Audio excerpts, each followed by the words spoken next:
Bonjour à tous, de retour sur l'analyse H1 du Nasdaq, j'espère que vous allez bien.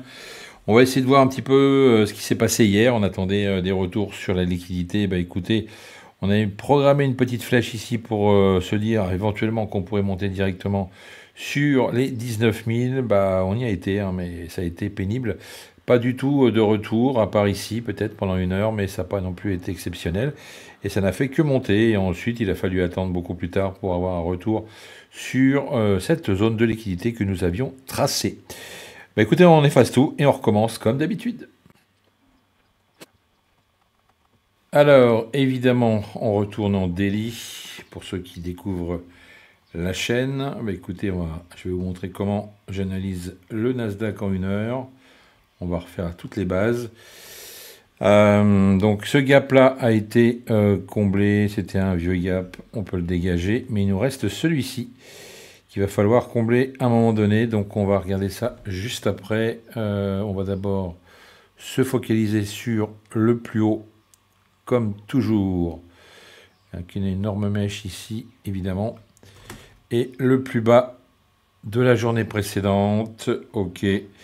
Ensuite, on va tracer les 50%. Alors, on fait ça mano à mano et on retourne sur du H1 puisque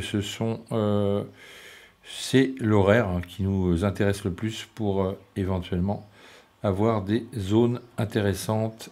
Voilà. Alors, ensuite, je repars du côté de mon Fibo.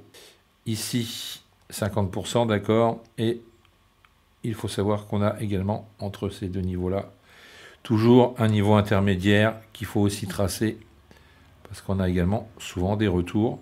Donc n'hésitez pas, vous faites pareil en dessous. Même si le prix n'y va pas, il faut quand même tout noter, puisque vous le savez, avec les US, on peut de temps en temps avoir des excès et ça peut partir très très haut ou très très bas. Alors, on regarde ce qui s'est passé. On a un gap ici à aller combler, donc on va l'étirer un peu plus. Voilà. Et on est pas mal. Donc là, on a des résistances, on a des supports en dessous. On a le gap à aller combler, soit on revient en dessous complètement pour le combler, soit, eh bien évidemment, on peut rebondir aussi sur la moitié du gap, hein, ça c'est déjà vu. Donc on va noter maintenant nos zones. Donc pour ça, je prends cet outil-là. Tac. Hop. Je vais lui mettre une couleur. Donc c'est du rouge pour le moment. Et je vais le copier. Pour le descendre ici. Voilà, tout simplement. Et là, c'est tout le contraire. On est sur une zone d'achat. Donc on va se focaliser sur le vert. Et pareil, on copie, on colle. Ici, pour avoir un joli rebond. Là, on le note aussi, hein, parce que forcément, ce sont voilà, des niveaux propices au rebond. Donc vous avez le choix aujourd'hui, une fois de plus. Alors, comme je le fais d'habitude, vous le savez, je vais toujours tracer mes zones de liquidité parce que ce sont des zones qui sont propices au rebond ou au target. Donc ici, on a forcément une énorme zone à aller chercher. On va la noter et on va faire le reste, évidemment, comme toujours.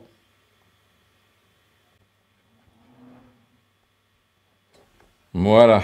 Alors, bon, il y en a encore un peu ici, mais bon, on peut pas non plus tout mettre. Ou alors, on va carrément on va agrandir cette zone-là. On va plutôt aller comme ça. Voilà, je pense que là, on est bien. Voilà, je pense que là, on est pas mal. Logiquement, oui, ça devrait être pas mal. Alors, comment interpréter cette analyse? Bah écoutez, soit évidemment, on continue de descendre, on va chercher cette zone-là, au-dessus des 18 600, pour faire un petit rebond. Ça peut se faire. Donc ça peut se faire ce matin. Retourner dans cette zone, voire même carrément ici, pour après rebondir ici. Et essayer de monter comme ça sur toutes les zones qui traînent, puisqu'on a quand même quelques bonnes nouvelles, hein, quand même, entre peut-être un cessez-le-feu qui devrait pas tarder, des tarifs sur les produits qui devrait également être négocié avec la Chine.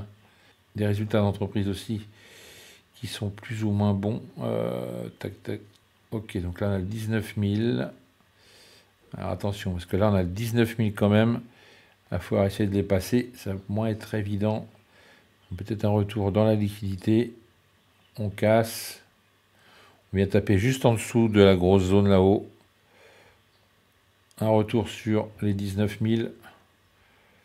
Ça fait beaucoup d'escaliers tout ça, mais vous l'avez vu hier, hein, c'est pas parti pleine balle.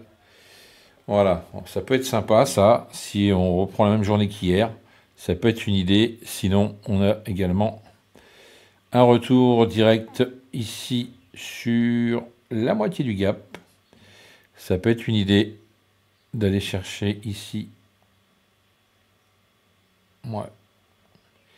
Un rebond ici, ou tout simplement, si ça veut vraiment descendre, aller beaucoup plus bas sur le comblement de ce gap. Puis après, on verra si on ne repart pas du côté au moins de la moitié du profil.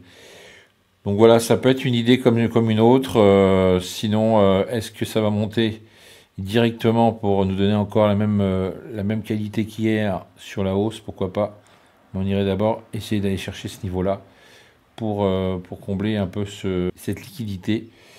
Et ensuite partir vers le haut. Bah écoutez, on a quand même des bonnes nouvelles. Donc je vous le dis, ça peut être intéressant vraiment de reprendre, de se positionner à l'achat à un moment donné. Mais tant qu'on n'est pas sûr hein, du comblement de ce gap, on va essayer de surveiller ça de près. Hein, parce que tout peut changer, vous le savez. De toute façon, vous l'avez vu hier, je vous l'ai dit, c'est la géopolitique qui drive le tout actuellement.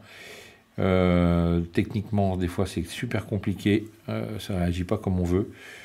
Et pourtant, on devrait avoir quand même des marchés plutôt à la hausse hein, dans les jours prochains, puisque tout ce petit monde va se mettre d'accord pour rassurer les gros investisseurs et pouvoir bien avoir au moins des beaux niveaux et retourner vers le haut.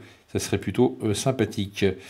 Quoi dire de plus? Bah écoutez, déjà si cela vous a plu, vraiment c'est scolaire hein, ce que je fais, c'est vraiment pour les débutants, donc je pense que si vous êtes intermédiaire, ça ne doit pas trop vous intéresser, mais on reste toujours dans quelque chose de très efficace, hein, voilà, et puis scolaire, hein, facile à comprendre, pour pouvoir avoir une feuille de route pour la journée. Pensez à mettre un petit pouce, parce que c'est vrai que les vidéos plaisent, mais j'ai pas souvent de réaction sur les petits pouces, ça aide au référencement, vous le savez, et puis bah abonnez-vous tout simplement, hein. Mettez la petite cloche de notification pour recevoir les prochaines vidéos. Voilà, pour le reste, vous savez où ça se trouve, c'est sous les vidéos. Les liens pour les prestations, évidemment, hein, les plans de trading, si vous souhaitez recevoir les plans du matin, ou tout simplement bien être coaché, ou avoir des formations sur le carnet d'ordre, également sur l'analyse, sur le Nasdaq. En 5 minutes, voilà, j'ai une formation aussi là-dessus. Bah écoutez, je vous souhaite une excellente journée de trading, j'espère que ça va être sympathique encore aujourd'hui, peut-être pas trop lent, parce que c'est vrai que quand c'est lent, c'est très chiant.